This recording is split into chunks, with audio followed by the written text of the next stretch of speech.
ہجرت کے بعد آپ صلی اللہ علیہ وآلہ وسلم پیغام حق مختلف ممالک کی طرف بھیجتے رہے۔ آپ کی سیرت، آپ کا اخلاق، آپ کا طرز عمل دیکھ کر دن بدن لوگ اسلام قبول کر رہے تھے اور یہ تسلیم کر رہے تھے کہ اس زمین پہ محمد مصطفیٰ صلی اللہ علیہ وآلہ وسلم سے بہتر کوئی نہیں۔ اگر یہ کہہ رہا ہے کہ اللہ کے سوا کوئی خدا نہیں تو یقیناً یہ سچ ہے۔ اگر یہ کہہ رہا ہے کہ میں اللہ کا رسول ہوں تو یقیناً یہ سچ ہے۔ نجران ایک علاقہ ہے یمن کے قریب، وہاں اکثریت عیسائیوں کی تھی۔ جب پیغام حق نجران تک پہنچا کہ محمد بن عبداللہ یہ دعویٰ کرتا ہے کہ وہ اللہ کا رسول ہے اور اللہ کا دین لے کے زمین پہ آیا ہے، تو انہوں نے اس بات کو تسلیم نہیں کیا اور پورے نجران کے سامنے یہ اعلان رکھا کہ ہم جا کے پہلے تصدیق کریں گے کہ واقعی یہ اللہ کا رسول ہے یا نہیں۔ آخری نبی کی جو نشانیاں ہماری کتابوں میں موجود ہیں پہلے دیکھے تو صحیح کہ کیا وہ نشانیاں ہیں بھی یا نہیں۔ تو بس ان نشانیوں کو دیکھنے کے لیے وہاں کے جو معتبر عالم تھے وہ مدینے کی طرف رواں ہوئے تاکہ پہچان سکیں کہ کیا واقعی یہ اللہ کا رسول ہے یا نہیں۔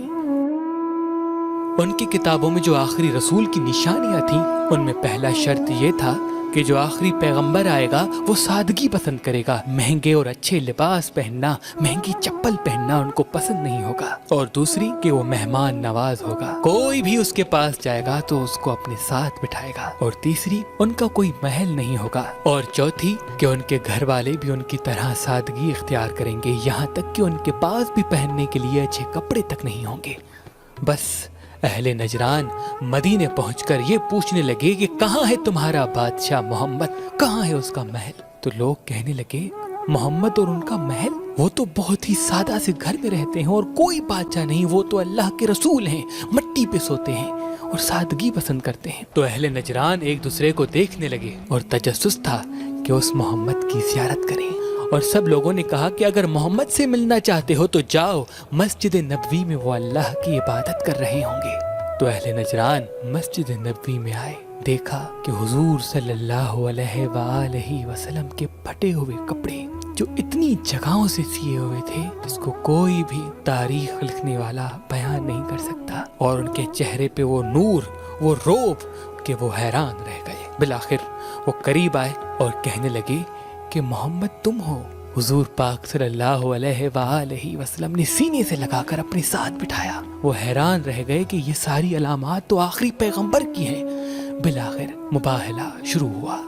اہل نجران نے رسول اللہ سے کہا کہ آپ عیسیٰ علیہ السلام کے لیے کیا سوچ رکھتے ہیں؟ حضور پاک صلی اللہ علیہ وآلہ وسلم نے کہا کہ عیسیٰ علیہ السلام اللہ کے نبی تھے، اور جو پیغام حق اللہ کی طرف سے انسانوں کے لیے لے کے آئے میں اسی پیغام کو آگے بڑھانے کے لیے آیا ہوں۔ تو انہوں نے کہا کہ عیسیٰ تو اللہ کے بیٹے تھے کیونکہ وہ بغیر باپ کے زمین پہ آئے تھے۔ تو حضور پاک نے مسکرا کے کہا کہ اس حساب سے تو آدم علیہ السلام زیادہ خدائی کے حقدار ہیں کیونکہ ان کا تو نہ باپ ہے نہ ماں۔ وہ خاموش رہ گئے۔ بالآخر 3 دن تک یہ مباہلہ چلتا رہا۔ قرآن کی مختلف آیتیں نازل ہوتی رہیں، لیکن اہل نصران اس بات پہ ضد کیے ہوئے تھے کہ آپ عیسیٰ کو خدا مانیں ورنہ آپ اور آپ کا دین جھوٹا ہے۔ تو بس قرآن کے سورہ آل عمران کی اس آیت کا نزول ہو گیا کہ حق واضح کرنے کے بعد بھی اگر یہ تسلیم نہ کریں تو اے رسول کہہ دو کہ یہ اپنے بچے لائیں اور ہم اپنے بچے لائیں گے، یہ اپنی عورتیں لائیں اور ہم اپنی عورتیں لائیں گے، اور یہ اپنے مرد لائیں اور ہم اپنے مرد لائیں گے، جو جھوٹے ہوں گے ان پہ اللہ لعنت کرے گا۔ اہل نجران ہنسنے لگے اور کہنے لگے کہ جو ہم یہاں موجود ہیں، کسی نے 70 سال عبادت کی ہے، کسی نے 100 سال عبادت کی ہے، ہم تمہارے نبی کے لیے بد دعا کریں گے، تمہارا نبی نیست و نابود ہو جائے گا۔ پورے مدینے میں یہ بات پھیل گئی کہ کل عیسائیوں اور مسلمانوں کا مباہلہ ہے۔ دیکھنے کے لیے تمام لوگ مباہلہ کی جگہ پہ جمع ہو گئے۔ اتنے میں آپ صلی اللہ علیہ وآلہ وسلم اپنی پیاری بیٹی فاطمہ، اپنے بھائی علی اور اپنے ہاتھ میں امام حسن اور اپنی گود میں امام حسین لے کے آئے۔